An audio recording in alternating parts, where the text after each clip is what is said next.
Hey, this is Matt. Once again, what about the videos, the paid request, this time for Ronald. Thank you so much for that. And for those interested in requesting any type of videos, topics, reactions, commentaries, reviews, re-reviews, what have you, feel free to send it either directly to my PayPal or join my Patreon. Both links are down below in the info box. And this is for Ronald wanted me to talk about Trans-Siberian from 2008, give or take. Now, I know I've seen this film before, but I didn't remember anything about it. And after watching it, I had to see why. And I know that's a controversial statement because it's a film that gets 91% on Rotten Tomatoes. I don't care. I know a lot of people thought it was a very sharp thriller. I thought it was very boring. Now, I don't know if this would be a rant because it made me angry. The acting is fairly good. The atmosphere, the setting, like the director Brad Anderson definitely makes you feel the cold that this film takes place in, and at the same time though the plot just didn't really draw me in, and the twists were not as crazy as other credits made it sound, and they were talking about just how intense they felt. I didn't feel that way with this. And I don't quite know why. It just, I'm trying to sit there going, okay. Just Brad Anderson, that is one of the most disappointing directors for me. Because I absolutely love Session 9. Session 9 I love. I would call it a horror classic of its time. The atmosphere, the dread, the way that the creepy score, the acting by people like David Caruso, the fantastic location they found, just is dripping with oppressive atmosphere. I live in the wheat and the something. I live in the wheat and the... I forget what the hell the rest of it. I live in the wheat and the lonely? No. I forget what the hell the rest of it. It's like the last thing you hear in the movie.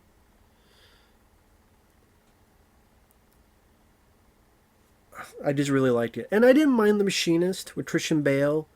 I mean, you could predict where it was going, because a lot of films have gone in that direction, where it's probably going to be something to do with guilt and oppressive memory, which you go back to that well more than once. But then, like, Vanishing at 7th Street, I thought sucked. And casting Hayden Christensen as the lead didn't help. Fractured with Sam Worthington, predictable as all hell. You knew where that movie was going. The Call with Halle Berry, I prefer Kidnap with Halle Berry. The Call was like WWE produced it. Not for me. I mean, not as bad as the others, but... And then this film, I know it gets a lot of praise, but I just thought it was kind of boring. Because the plot is this couple, Emily Mortimer and Woody Harrelson, they worked with a church to help people. They're in Beijing. They're going back to Moscow on the train. Woody Harrelson's a big fan of trains, and he's very naive. He's very innocent. He trusts everybody. Almost a bit too naive. Made me go, what? But yeah, I'm sure there are people like that in real life, but just like, huh? While Emily Mortimer, she's a bit more cautious. There's a bit of backstory, a little bit that she used to be a bit of a party girl back in the day, and she's doesn't drink anymore. Things are not going well in the marriage. They try to make love at one point. Things don't work out the best, but they still care for each other. So one day, as they're on the train, they meet another couple, Carlos and Abby. Abby seems like another American lady, while Carlos is not Carlos from Resident Evil 3, but this is different Carlos, Spanish. And it's very much of a slow build of a movie. I don't know if that's why they put in at the very, very beginning Ben Kingsley as a cop finding this dead body. Which I thought that scene was interesting, where the body's been stabbed in the head, but things are so cold he's almost frozen stiff, and he's staring at something, and Ben Kingsley follows the eye line and finds something. And then you don't see Ben Kingsley for like, what, an hour? Maybe not that long. Like halfway through at least. And so I'm watching this going, okay, where's this going? They're saying lines of dialogue like, when you light a lamp for someone, you brighten your own path too. Or something like that.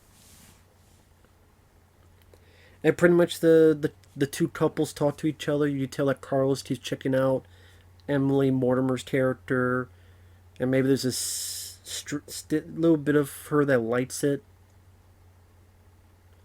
because she's not, the marriage isn't going the best. But I'm like, okay, Tim, I understand taking your time, but it's like, where is this going? Woody Harrelson and Carlos go out of the train, and Woody's looking at, look at all these trains, it's so cool. And there's a bit where Carlos gets a pipe, and you're supposed to wonder what's he going to do with it. But you find out much later nothing came of it. So then you think about, well, what the fuck? That was all just such a pointless endeavor, pointless wannabe suspensing, pointless whatever. Because again, the spoilers. The guy gets back on the train. Emily doesn't know where her husband is. When they get to the next town, she waits there, hoping to find her husband. She's being scared. Carlos is doing stuff like showing her these dolls. The type of dolls, like Russian dolls, where you open one up and a smaller doll is there, and then a smaller one, then a smaller one. And then at one point she gets a phone call, and it's Woody Harrelson laughing, hey, honey, yeah, man, I can't believe I missed the train. But, hey, it gives me more time to look at these puppies here. This train parts. You okay, honey? Like, fucking Mr. Rogers' Neighborhood type of, oh, you deer in headlights naivete. Fucking Dudley Do-Right. And, like, how did he miss the train? And why did Carlos have this pipe as if he was going to smack him? What, did he change his mind and just leave? And I'm sitting there going, obviously that was meant to give suspense to the audience, to make the audience wonder what's happening with this couple, what's going to happen with Woody Harrelson, did he get killed off, blah, blah, blah. Is it going to be like he wakes up and his head is bleeding, or he's dead, or whatever? No, none of that happened. And just for some reason, Woody missed the train. And he doesn't even explain how he missed the train. He just missed the train. How convenient for Carlos. So he could get along with this lady. And then the lady goes with this stranger that you met for like a day or two to the middle of nowhere in a fucking monastery. I'm like, you've known the guy for 2 days. I know you think he's hot to trot. But again, you've known him for like 2 days. Knew him. And you went with him to a place in the middle of nowhere with only the two of you? So, of course, again, this is spoilers, the guy attacks her. And she smacks the guy once, smacks the guy twice, keeps smacking him, the guy dies. She gets back on the train, there's Woody there. He said, what happened? She doesn't tell him. Because, the movie would be over. Or it'd be a different movie if she told her husband the truth.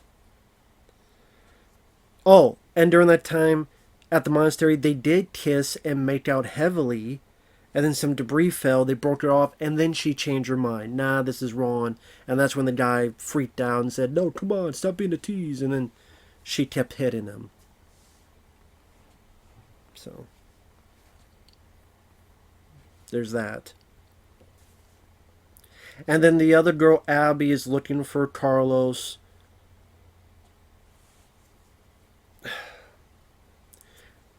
Woody's new bunkmate is Ben Kingsley, who's a cop. But then again, last time I'll say spoilers. You find out he's a dirty cop.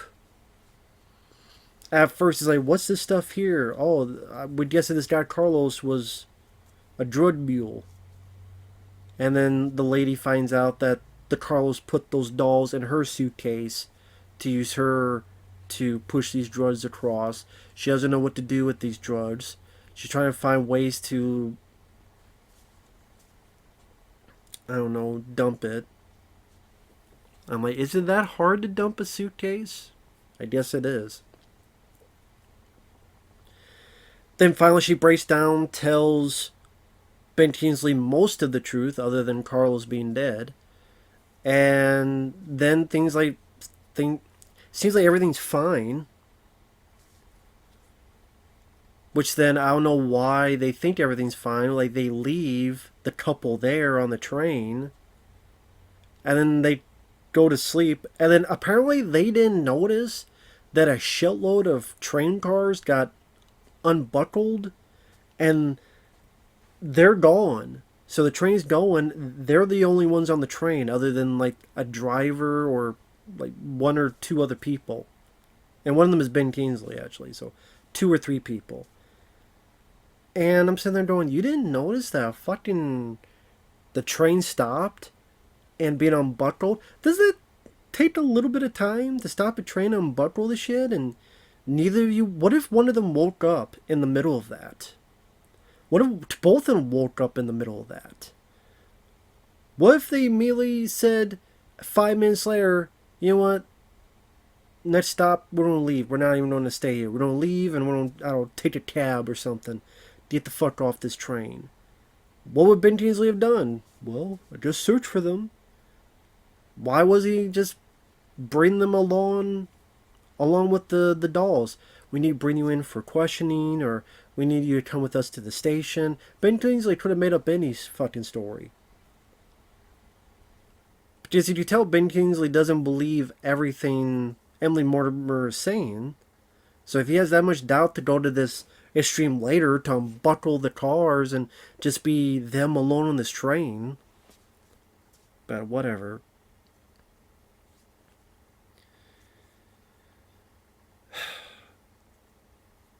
So the train stops somewhere. They take the couple to this place middle of nowhere. The other girl, Abby's being tortured. And they're trying to tell Emily, hey, what happened to Carlos? Blah, blah, blah. Because we're also looking for this money. Not just these drugs, but the money. And then the bad guys just leave the couple there with the girl Abby, tied up and cut up. Like, the bad guys just leave them. There's not a bad guy with a gun there, nothing. They just leave them there. Nah, leave them alone in this big fucking empty warehouse. Where, of course, Woody's like, let's get the fuck out of here. And both them guys, like, go all the way over here in a fucking warehouse the size of a mansion. And lo and behold, they find a place and they escape. So the bad guys come in and go, oh shit. You mean they didn't just stay there like I told them to? I could escape. Die. Who's dead? He did. So then they fucking get to the train back. And Woody Harrelson gets to be an action hero for 30 seconds. And thank God he loves trains because he knows how to drive a train. He loves trains, so he knows how to drive a train. Thank God that this was the couple that he happened to know how to drive a fucking train. Thank God for that. Thank goodness for that. And then the finale is just Ben Kingsley and the other guy get on the train. They knock Woody Harrelson out. The one guy's ready to kill the girl. The girl admits Carlos is dead. I killed him. Ben Kingsley realizes that their train's going to hit another train. And the collision wasn't too bad. At least they didn't go overboard on the CGI and stuff.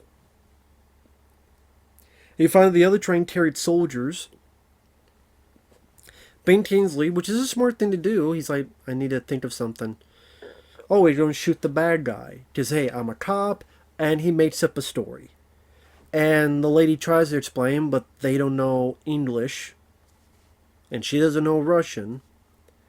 So Ben Kingsley gets him out of there and makes a fake story and then fucks off.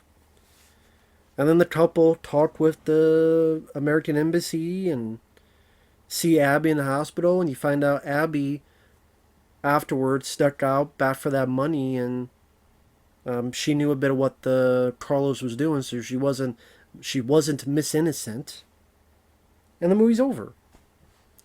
It's just I didn't think it was that suspenseful or scary. I didn't think it was as intense as people made it out to be. I mean, I don't know why it made me think of this movie. I thought Wind River, where Jeremy Renner did that better. I don't know why it made me think of it because it has nothing to do with a train or stuff. I'm just thinking, for a thriller with a bit of intensity, like Wind River did more for me. Or hell, if I want a thriller in the snow, Crimson Rivers. I would say I like the Crimson Rivers more than this. With John Renault. The second one has some issues, but the first one I didn't mind. But this, Emily Mortimer does a good job. She's trying to make this balance of, she's a nice person and she's doing her best, but she falls a little bit back on her party girl ways, but doesn't become annoying or atrociously abhorrent. She makes a few mistakes here and there, of course, so that the movie can keep going, but I thought her acting was perfectly fine. I mean, Woody Harrelson, I like Woody Harrelson as an actor, and him playing this almost too naive type of guy. And I'm like, I know there's some naive guys here, but it's like there's literally a moment that he's known Carlos. He's known Carlos for like 2 days, 1 or 2 days. And they go out as he looked at the trains. He literally stops and goes, "Hey, Carlos, man, yeah. Um, we having, me and my wife, we're having marital problems." But granted, there are people that do that, because I know a person named Fabio who goes to work with a guy that fucking tells Fabio all his problems, all the guy's problems, and it's like Fabio going, "I didn't ask you, motherfucker." He can't say that. Well, he can say that, actually. He just, he's a good guy, though.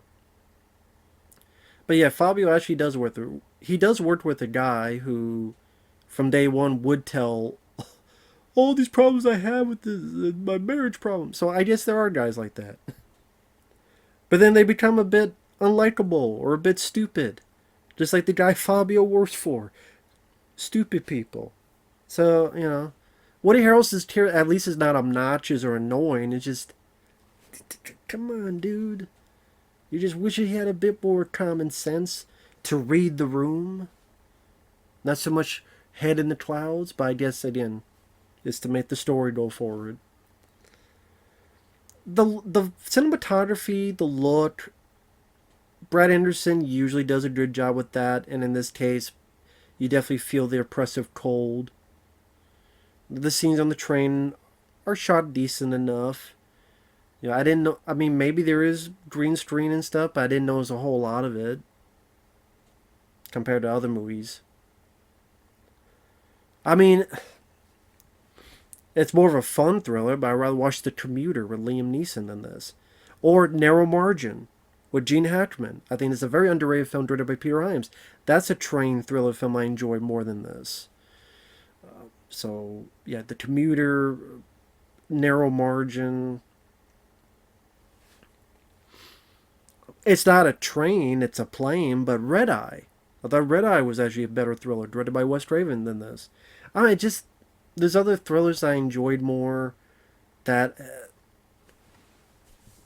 like I said, the plot didn't grab me, and there's stuff I'm like questioning why this happened, why that happened, and it just, at the end of the day, it just wasn't my cup of tea. Well, it's not a horrible, god-awful movie, but I thought it was kind of boring. It wasn't as intense as the critics made it out to be. When you read these critic reviews, I'm like, I'm sorry, man. I just don't see the movie they're seeing. And that's just how it is with me. If you disagree, teach their own. So with that said, thanks for watching. Take care. We'll see you guys later. Bye-bye.